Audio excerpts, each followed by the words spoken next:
The lab at Belmar is pleased to present In Plain Sight, Streetworks and Performances, 1968 to 1971. This is the first time this loosely formed movement has been documented. There's something about this movement that is very important for us to present at this day and age. This is a group that believe that the creative spirit is more important than the precious object. So we had the idea of doing a real-life fashion show using clothing designed by artists and poets, modeled by artists and poets. Eduardo Costa began this whole madness of trying to do a fashion show because in Argentina he had begun doing what he called fashion fictions. He had been a student of Luis Borges, the great Latin American author, who encouraged him in his madness.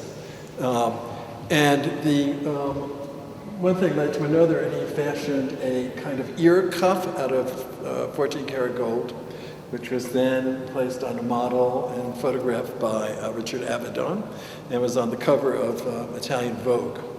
So this tiny little step led to our extravaganza of the poets and artists at the Center for Inter-American Relations in New York City. We're standing in front of my piece, which is a hair piece made up of hair modules, and that can be combined in different ways to make a hair blouse, a hair apron, a hair skirt, and a hair veil. And during the fashion show, I demonstrated it with a live model, the live model being Anne Waldman, who is now, of course, a very famous poet. The theoretical aspect of the piece, which was not immediately apparent because we, of course, had been students of avant-garde art in the past, like the Futurists, was the piece was mainly about publicity. So most of our work was sending out press releases and granting interviews with people, or sometimes not granting interviews with people, which made them even more desiring the interviews. So at the end of the day, after the fashion show, we thought it was quite a success, and it we were trying to break down the barriers between fashion, poetry, and art at the same time. And with each dress or costume that the artists had provided with us, we provided a prose poem text. And people that come to the exhibition can see those texts on one of the walls.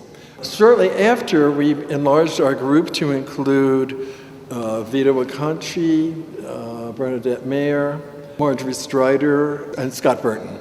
And we had the idea of doing a kind of critique of earthworks by doing streetworks, because we all thought that, Spiral Jetty is a wonderful piece, but who is going to see it? It's way out somewhere in the West, so we'll never see it. And we don't think art should be quite that elitist, although we like Robert Smithson and his work and all the other people doing that. We want to do art that capitalizes on the streets. We're urban people, and we want to address those kinds of issues.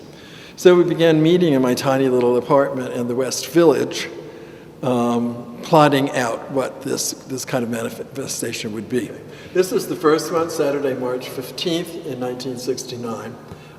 We gave it a time thing of 24 hours. And the number of people invited went beyond, far beyond the original small group. So it was Vita Wakanchi, Arakawa, the art critic Gregory Badcock, Scott Burton, James Lee Byers, Rosemary Castoro, John Giorno, a well-known poet at the time, Les Levine, Lucy Lepard, another art critic. We didn't want to make those distinctions anymore between artists, art critics, poets, period. We were not going to have any of that.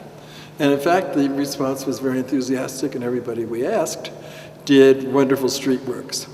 The interesting thing to me about it was, as a participant, seeing how people in the streets in this designated area, we designated the area to be between 42nd Street and 52nd Street, between Madison Avenue and Fifth Avenue, a kind of grid where these were all to take place, is that the ordinary public, for I would say 90% of the time, didn't see that anything was going on, but some people did. For instance, an example of one of the pieces was Anne Waldman's work, in which, roller skating down Fifth Avenue, she handed out copies of one of her poems to the people of the street. We also did things separately, not just in the group. Here's the piece that I did in Central Park that same year in September. I rolled down a hill over and over again in Central Park, and then had myself photographs showing the marks from the grass and the mud that accrued over the rolling thing. Now you can see how elusive street works are, because unless you know that there's this time frame and geographical frame, you might not know what you're looking at is intended as art or poetry or something else. And in fact, it becomes very elusive and it breaks down another barrier. And the idea, at least my idea, is that once you began looking at things in the street, looking for artworks or things by poets or things by art critics or choreographers, other aspects of the street become more vivid.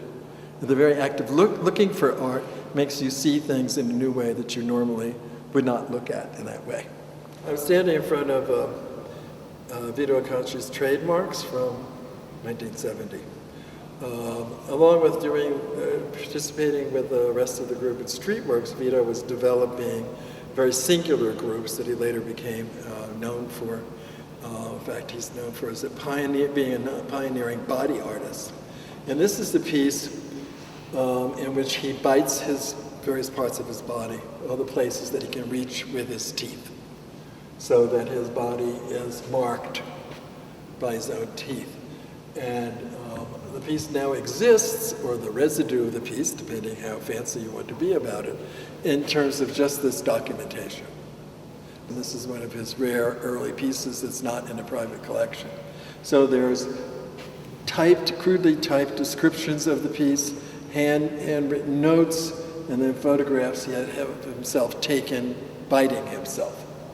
So in a sense, it's one of his pieces that's still tied to his interest in language. I mean, people sometimes now forget, since he's so well known as a body artist and now an architect, that he started as a poet. This exhibition really has very few artworks in it, if you think about it. Most of the artworks are souvenirs, ephemera, odds and ends, collectibles, and point outside of themselves, point back, and in most cases point back in time to the 60s and early 70s, which I think is an interesting phenomenon. Where do you really locate the work of art? If you look at the Vito Acconci piece where he's biting himself all over, certainly all the documentation is now sold as art. The price will tell you that. But my particular feeling is that the real art was the event itself when he was biting himself, not all the spin-offs around it, not all the documentation.